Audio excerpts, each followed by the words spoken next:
तो हेलो दोस्तों, स्वागत है आप सभी का हमारे अपने चैनल क्विक रिवाइज ऑफिशियल पर। तो आज की यह क्लास स्पेशल सीरीज क्लास है। इसमें आपको ऐसे क्वेश्चंस कराए जाएंगे जिनसे कम से कम 2 से 3 क्वेश्चंस इस एग्जाम में 100% पूछे जाएंगे। तो वीडियो को पूरा देखिएगा और चैनल को सब्सक्राइब करके रख लें, जिससे आने वाले 2-3 दिनों में हम ऐसे ही और भी वीडियोस आप तक पहुंचाते रहें। और हमने टेलीग्राम चैनल पर एक हैंड रिटन नोट्स की पीडीएफ सेंड कर दी है। उसको डाउनलोड करके आप पढ़ सकते हैं। और भी पीडीएफ आपको 1 से 2 दिन में आपको टाइपिंग की हुई पीडीएफ आपको प्रोवाइड करा देंगे।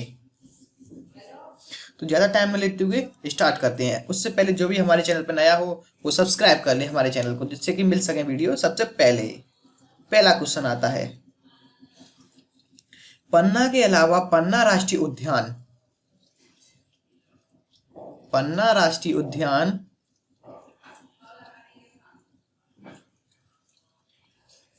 किस जिले में भी आता है? पन्ना के अलावा पन्ना राष्ट्रीय उद्यान पन्ना जिले के अलावा छतरपुर जिले में भी आता है।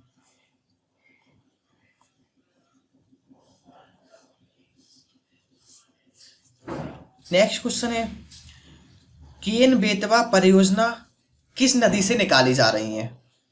केन बेतवा परियोजना किस नदी से, मतलब किस राष्ट्रीय उद्यान से निकाली जा रही है? केन बेतवा परियोजना पन्ना राष्ट्रीय उद्यान से निकाली जा रही है। ठीक है, केन बेतवा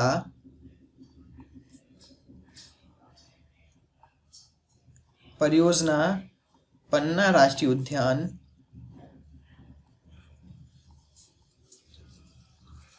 से निकाली जा रही है। ठीक है, नेक्स्ट क्वेश्चन की तरफ चलते हैं हम।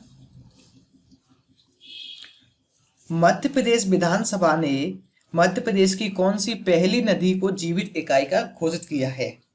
मतलब मध्य प्रदेश की पहली जीवित नदी, जीवित इकाई या नदी, तो किस नदी को मध्य प्रदेश की विधानसभा ने घोषित किया है? तो इसका नाम है, आपने पहले क्वेश्चन में पढ़ चुका है, नर्मदा नदी। नर्मदा नदी को मध्य प्रदेश की जीवित इकाई के रूप में घोषित किया है। यह एमपी की, मध्य प्रदेश की जीवन रेखा भी है। मध्य प्रदेश की जीवन रेखा, नर्मदा नदी मध्य प्रदेश की जीवन रेखा। और नर्मदा नदी की कुल लंबाई 1312 किलोमीटर है। मध्य प्रदेश में इसकी लंबाई, मध्य प्रदेश में लंबाई कितनी है? 1077 किलोमीटर।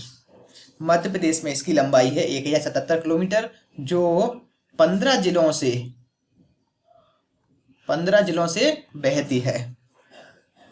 पूरब से पश्चिम की ओर यह नदी बहती है। पूरब से पश्चिम की ओर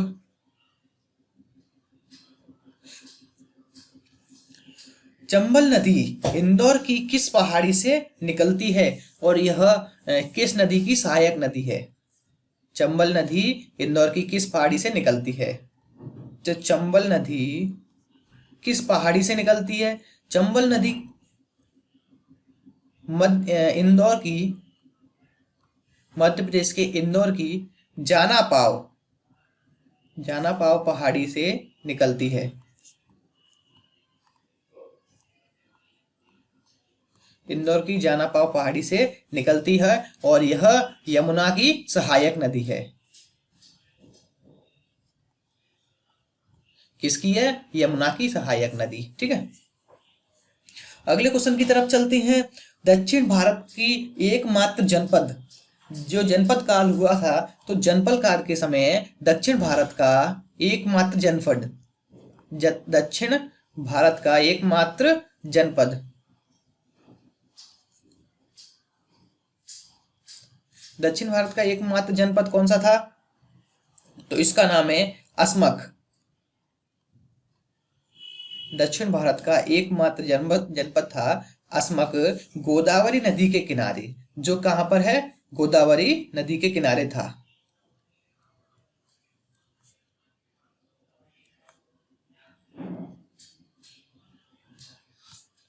अगले क्वेश्चन की तरफ चलते हैं। अगला क्वेश्चन है, बरगी बांध किस नदी पर बनाया गया है? कौन सा बांध? बरगी बांध किस नदी पर बनाया गया है? तो बरगी बांध किस नदी पर बनाया गया है? नर्मदा नदी पर। ठीक है,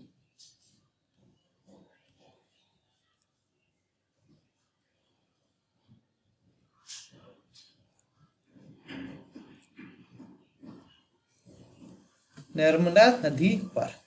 सॉरी दोस्तों, यहां पर थोड़ी सी गलती हो गई। चंबल नदी यमुना की सहायक नदी है, यमुना की सहायक नदी है, नर्मदा की सहायक नदी नहीं, यमुना की सहायक नदी है चंबल नदी। ठीक है, इस क्वेश्चन को करेक्ट कर लीजिएगा। चंबल नदी यमुना की सहायक नदी है, नर्मदा की नहीं। वर्गी बांध नर्मदा नदी पर बनाया गया है। नेक्स्ट क्वेश्चन है, गांधी सागर बांध, गांधी सागर बांध किस नदी पर बनाया गया है? तो गांधी सागर बांध चंबल नदी पर, चंबल नदी पर बनाया गया है। ये किस जिले में है? तुम इस यह मंदसौर में। किस जगह पर है? चंबल नदी पर गांधी सागर बांध बनाया गया है, ये मंदसौर पे है। इसके अलावा चंबल नदी पर दो बांध और बनाए गए हैं जो चंबल नदी घाटी परियोजना के तहत हैं। तो राणा सागर बांध, राणा सागर बांध और जवाहर सागर बांध।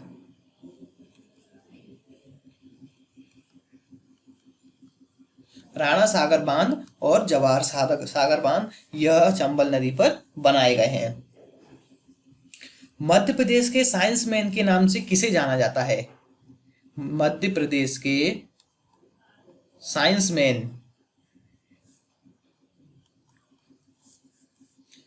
मध्य प्रदेश के साइंस मैन के नाम से किसे जाना जाता है?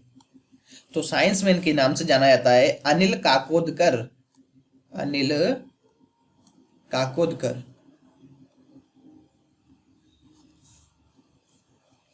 अगला प्रश्न आता है हमारे सामने, चेतिया गिरी मंदिर कहां पर स्थित है? चेतिया गिरी मंदिर कहां पर स्थित है? तो चेतिया गिरी मंदिर सांची में स्थित है। ठीक है, कहां पर है? सांची में। अब इसके बारे में थोड़े फैक्ट्स जानते हैं। यह रायसेन जिले में, सांची रायसेन जिले में है, रायसेन जिले में।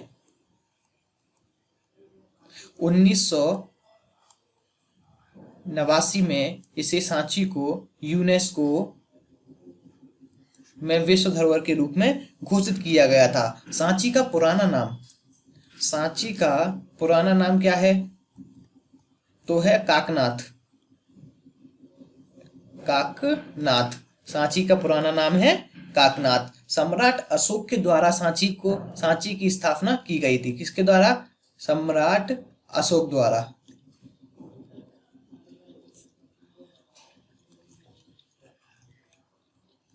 ठीक है, अगले क्वेश्चन की तरफ चलते हैं। उदयगिरी की जो मूर्तियां हैं, उदयगिरी की जो मूर्तियां हैं किस धर्म से संबंधित हैं?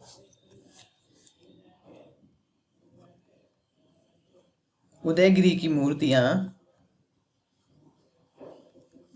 किस धर्म से संबंधित हैं? तो यह हिंदू धर्म से संबंधित है। अब उदयगिरी के बारे में कुछ फैक्ट हैं। उदयगिरी किस जिले में है? तो ये उदयगिरी है विदिशा में। ठीक है, कैलाश सत्यार्थी जो उदयगिरी से ही हैं, उन्हें नोबेल प्राइज मिला था 2014 में। 2014 में नोबेल प्राइज किसको मिला था? कैलाश सत्यार्थी।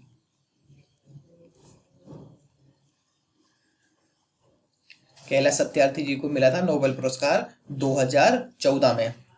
ये कहां से थे? ये विदिशा उदयगिरी से ही थे।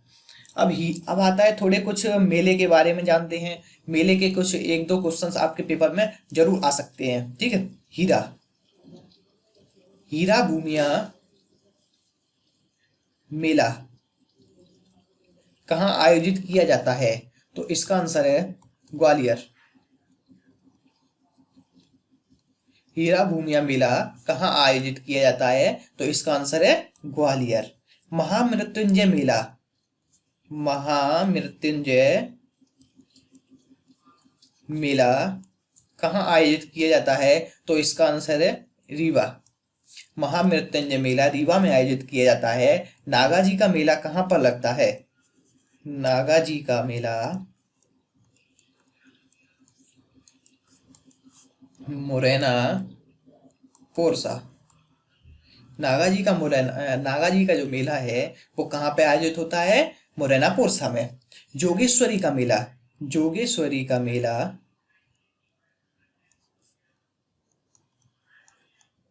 कहाँ पर आयोजित होता है? तो यह है अशोकनगर। जोगेश्वरी का मेला कहाँ पर आयोजित होता है? अशोकनगर। नेक्स्ट आता है तेजाजी का मेला। तेजाजी का मेला कहाँ पर आयोजित होता है? तो तेजाजी का मेला आयोजित होता है गुना में।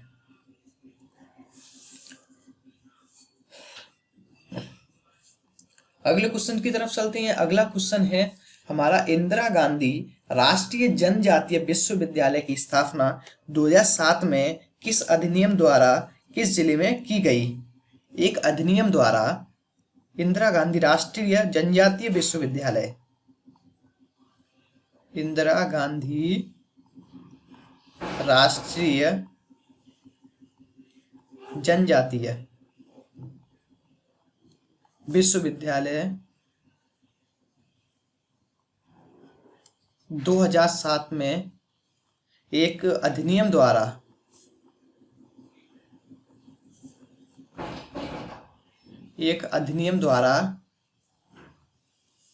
किस जिले में स्थापना की गई थी? एक अधिनियम द्वारा किस जिले में स्थापना की गई थी? तो इसका आंसर है अनूपपुर जिले में।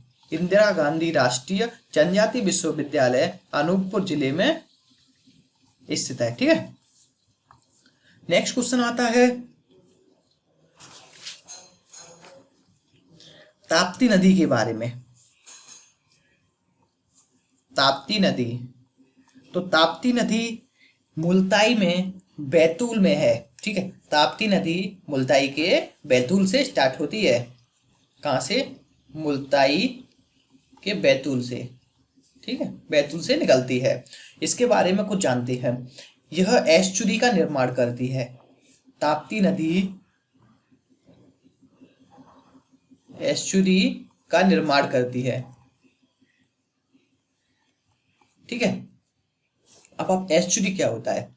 एस्चुरी जब कोई नदी समुद्र में जाके मिलती है तो उस जगह पर समुद्र का पानी वापस लौटता है, समुद्र लहरों के द्वारा समुद्र का नदी में वापस जाता है। उस जगह पे जो निर्माण होता है बस उसी को कहते हैं एस्चुरी। यह डेल्टा नहीं बनाती, डेल्टा नहीं बनाती।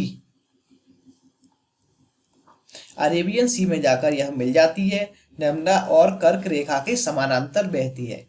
नर्मदा नदी और कर्क रेखा के समानांतर, कर्क रेखा के समानांतर बहती है।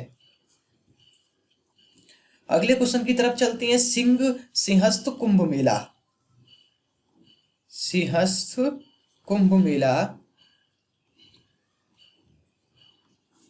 किस नदी के किनारे मध्य प्रदेश में आयोजित किया जाता है?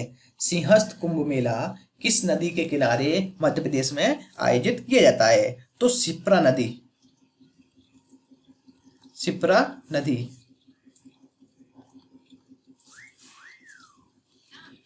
शिप्रा नदी के किनारे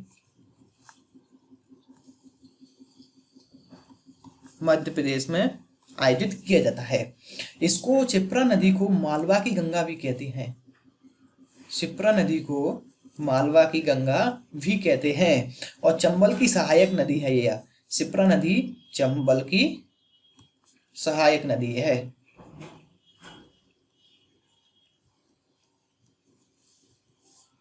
अब सिंहस्थ कुंभ मेला 4 जगहों पर आयोजित किया जाता है। हर 12 साल, प्रत्येक 12 साल में 4 जगहों पर आयोजित किया जाता है। कौन कौन सी हैं? पहली है प्रयागराज, दूसरी है उज्जैन, मध्य प्रदेश में यह उज्जैन में शिप्रा नदी के किनारे आयोजित किया जाता है। तीसरी है नासिक और चौथा है हरिद्वार। प्रत्येक जगह पर 12 साल में, 12 वर्ष में एक बार आयोजित होता है। अगले क्वेश्चन की तरफ चलते हैं। अगला क्वेश्चन है हमारा, मध्य प्रदेश की ऊर्जा राजधानी किसे कहते हैं? मध्य प्रदेश की ऊर्जा राजधानी किसे कहते हैं? मध्य प्रदेश की ऊर्जा राजधानी,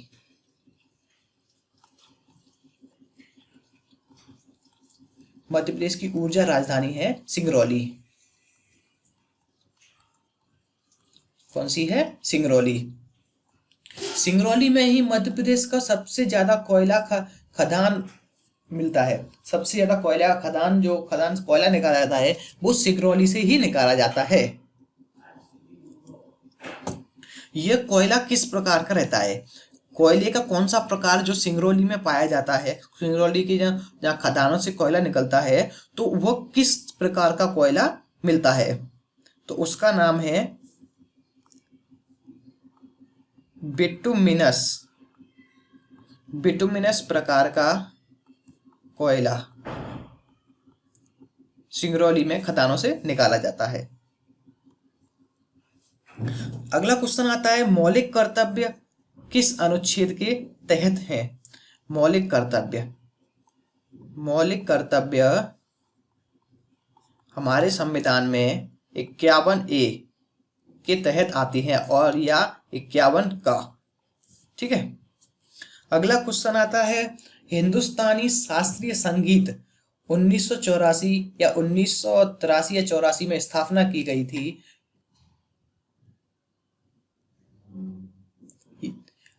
हिंदुस्तानी शास्त्रीय संगीत 1983 1984 में किस सम्मान की स्थापना की गई थी? किस पुरस्कार की? तो तुलसी पुरस्कार। हिंदुस्तानी शास्त्रीय संगीत में दिया जाता है तुलसी पुरस्कार। तुलसी पुरस्कार, तुलसी पुरस्कार 1883 से 1884 में स्थापित किया गया था। ठीक है, स्थापित मतलब 1883 या 84 से दिया जाने स्टार्ट किया गया। तानसेन समारोह किस जगह पर आयोजित किया जाता है? तानसेन समारोह किस जगह पर आयोजित किया जाता है? तो तानसेन समारोह ग्वालियर में आयोजित किया जाता है, क्योंकि तानसेन की जन्मभूमि ग्वालियर है। तानसेन समारोह कहां पर आयोजित किया जाता है?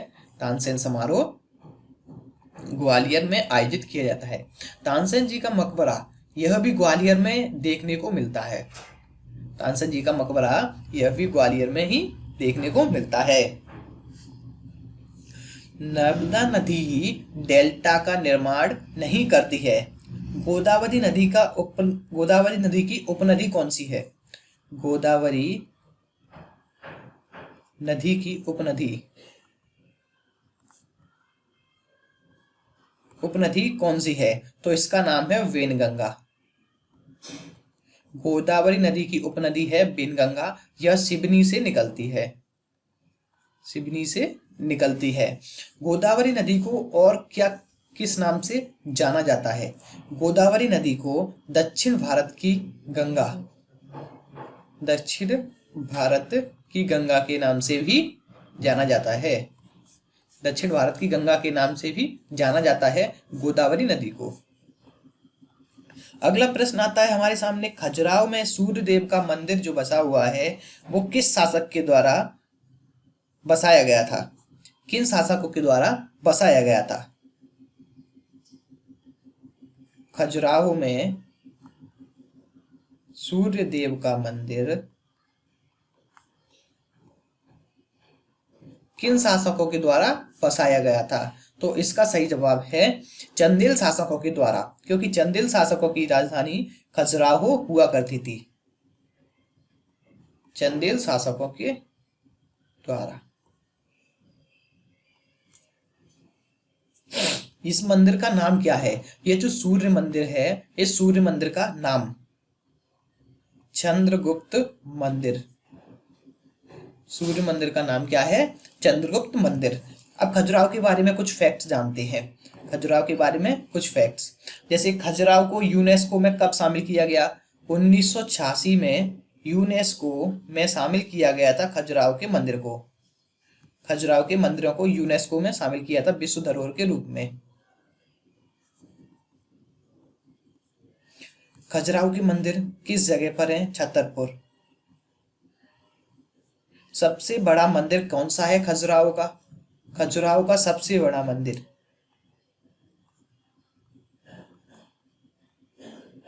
कौन सा है? कदरिया महादेव। कदरिया महादेव का मंदिर है खजुराहो का सबसे बड़ा मंदिर है। और खजुराहो के मंदिरों में टोटल मंदिरों की संख्या, कुल मंदिरों की संख्या कितनी है? 85। अगले क्वेश्चन की तरफ चलते हैं। जहाज महल किस जिले में स्थित है और किस वंशों की यह राजधानी हुआ करती थी? जहाज महल, ठीक है, जहाज महल किस जिले में स्थित है?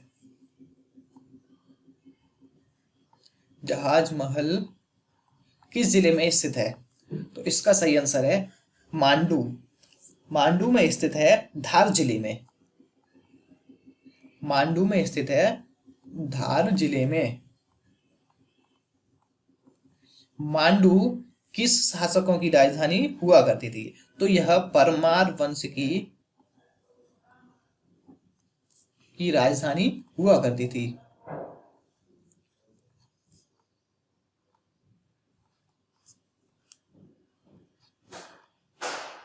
परमार वंश की राजधानी थी।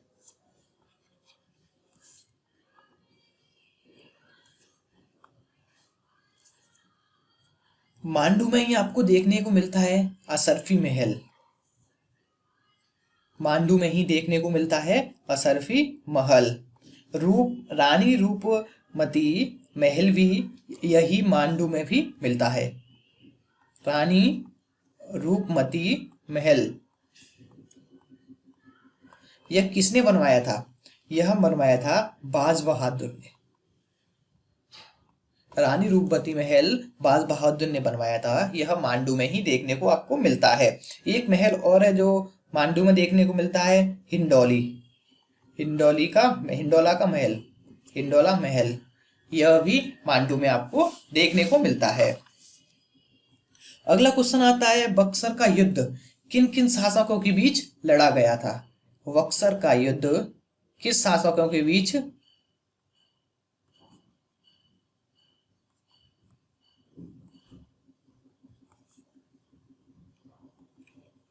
लड़ा गया था? तो इसका सही आंसर है नवाब मुगलों और सिराजुद्दौला के बीच यह लड़ा गया था। नवाब मुगलों और सिराजुद्दौला के बीच लड़ा गया था। किसके बीच? नवाब मुगलों और सिराजुद्दौला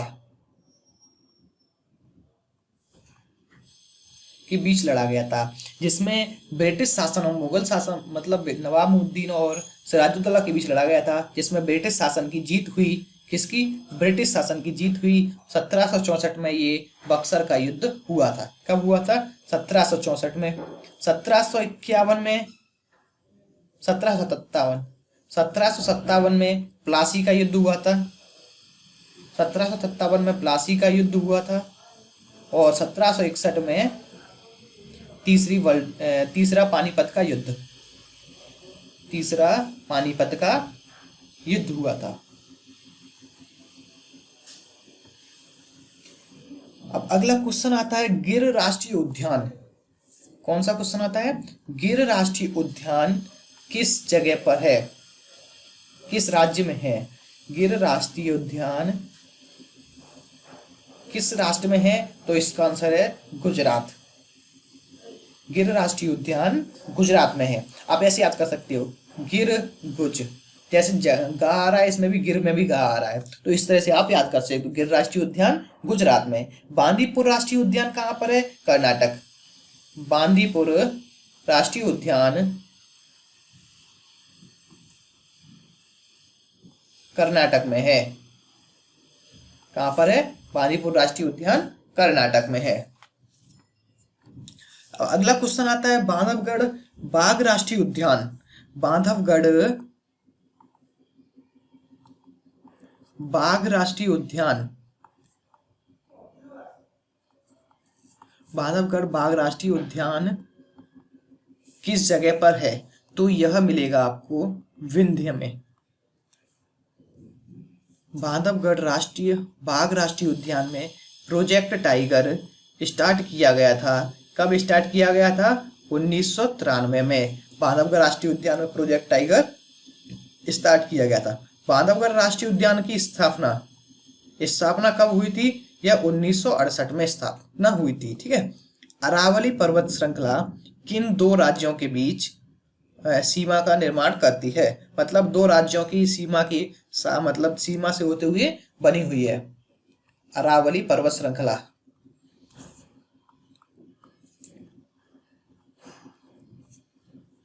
अरावली पर्वत श्रृंखला कौन कौन से राज्यों में है? मध्य प्रदेश और राजस्थान की सीमा बनाती है। बाघ की गुफाएं किस जिले में है? बाघ की गुफाएं किस जिले में है? बाघ की गुफाएं किस जिले में है?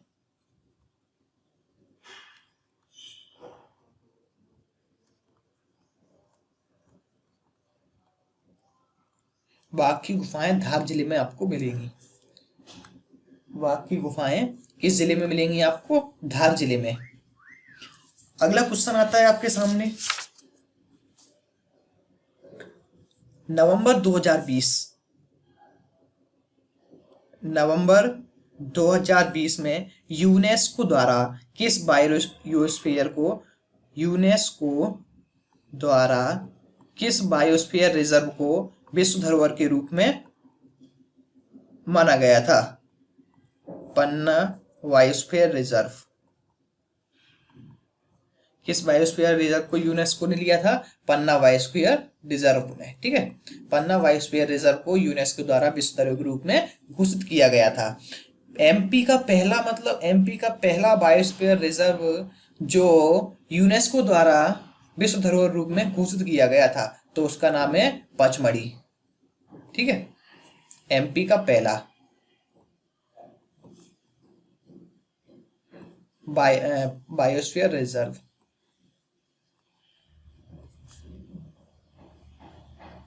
कौन सा है? यह पचमढ़ी में। ठीक है। पचमढ़ी में एमपी का पहला बायोस्फीयर रिजर्व है जो यूनेस्को द्वारा विश्व धरोहर के रूप में पहली बार घोषित किया गया था। 2021 टोक्यो ओलंपिक में भारत ने कितने पदक जीते थे और कौन सा स्थान हासिल किया था? भारत ने 1+2+4, 1 गोल्ड, 2 सिल्वर, 4 ब्रॉन्ज, टोटल 7 पदक जीते थे, जिसमें भारत का 32वां स्थान था। और शुभंकर क्या था? मिराए तोबा। अगला क्वेश्चन आपके सामने आता है, महाबेली गंगा किसकी सबसे बड़ी नदी है? ठीक है। श्रीलंका की सबसे बड़ी नदी कौन सी है? महाबेली गंगा श्रीलंका की सबसे बड़ी नदी है।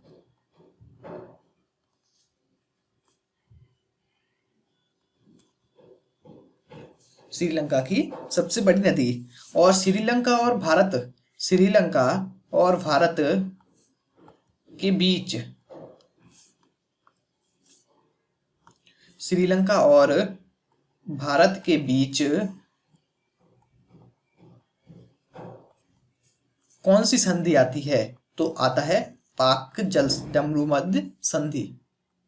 पाक जल डमरूमध्य संधि, ठीक है। भारत और श्रीलंका के मध्य जो संधि है वो कौन सी है? पाक जल डमरूमध्य संधि। अगला आता है भारत का सबसे ऊंचा बांध।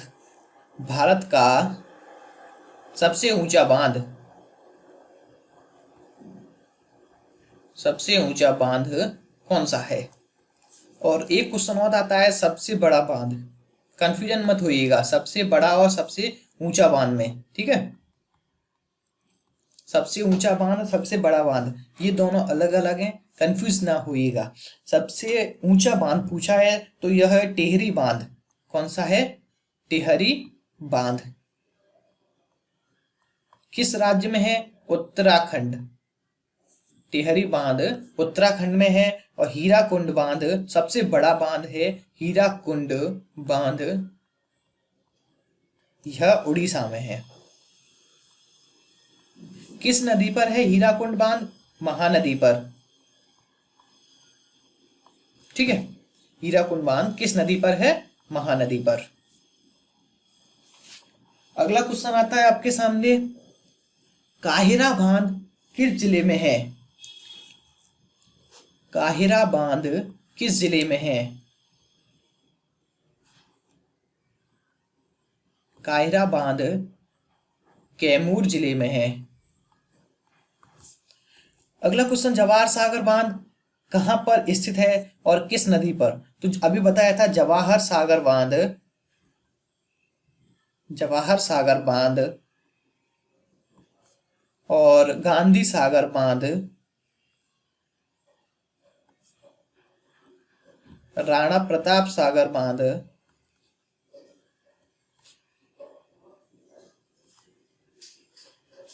ये तीनों चंबल नदी पर, चंबल नदी घाटी परियोजना के तहत बनाए गए थे। चंबल नदी पर, ठीक है, चंबल नदी पर, चंबल नदी घाटी परियोजना के तहत बनाए गए थे। बाण सागर परियोजना, बाण सागर परियोजना किस नदी पर है?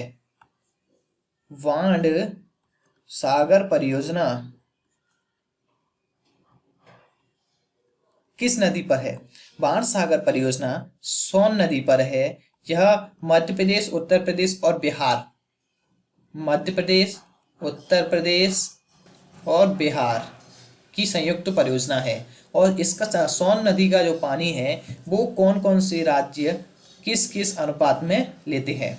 2:1:1 में, ठीक है। जल का वितरण, सोन नदी के जल का वितरण तीनों राज्यों में इस अनुपात में होता है।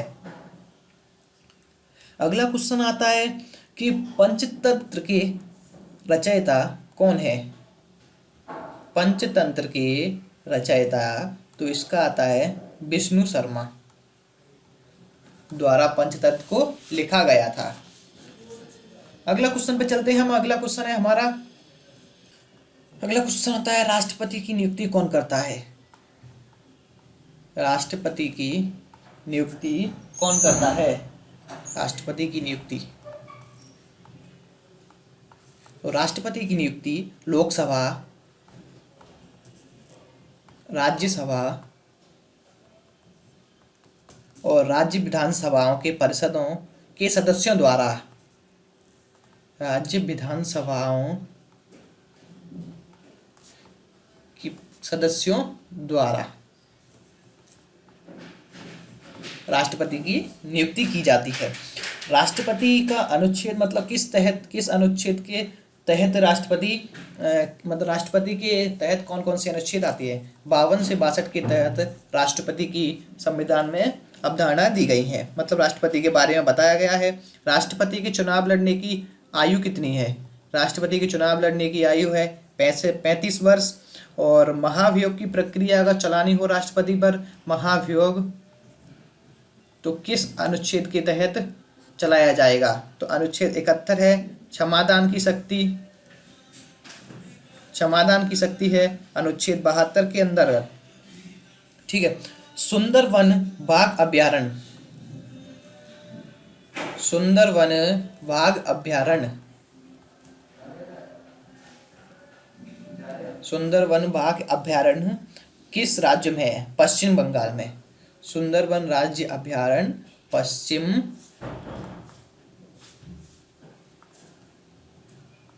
पश्चिम बंगाल में है। ठीक है, अगला क्वेश्चन आता है,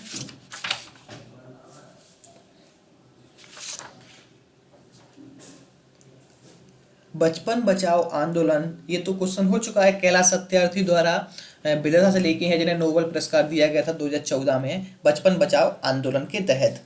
51वां जिला मध्य प्रदेश का 51वां जिला कौन सा बनाया गया था?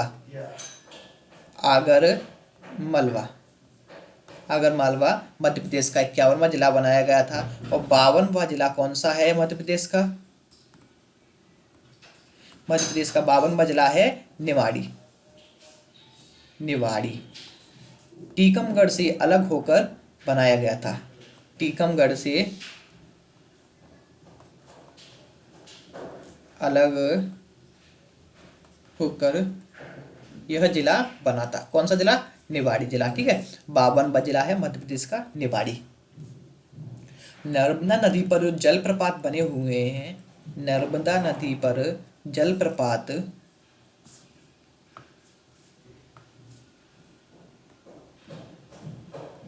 कौन कौन से हैं? पहला है दुग्धधारा, दूसरा है धुआंधार, तीसरा है कपिल धारा। ये सभी जलप्रपात मध्य प्रदेश की नर्मदा नदी पर बने हुए हैं। और लास्ट है सहस्त्रबाहु। ये सभी जलप्रपात किस नदी पर हैं? नर्मदा नदी पर। मध्य प्रदेश की नर्मदा नदी पर ये सभी जलप्रपात बने हुए हैं। आज का आखिरी क्वेश्चन है गुजरी महल। गुजरी महल संग्रहालय किसके द्वारा बनवाया गया था? गुजरी महल संग्रहालय किसके द्वारा बनवाया गया था और यह कहाँ पर है? राजा मानसिंह, राजा मानसिंह द्वारा बनवाया गया था। ठीक है, राजा मानसिंह द्वारा बनवाया गया था। गुजरी महल संग्रहालय ग्वालियर में स्थित है। कहाँ पर है? ग्वालियर में। सास बहू का मंदिर, सास बहू का मंदिर महिपाल द्वारा बनवाया गया था। किसके द्वारा? महिपाल द्वारा। ठीक है, महिपाल द्वारा बनवाया गया था। यह भी ग्वालियर में स्थित है। जो ग्वालियर का किला है, ग्वालियर का किला, यह राजा सूरसेन द्वारा बनवाया गया था।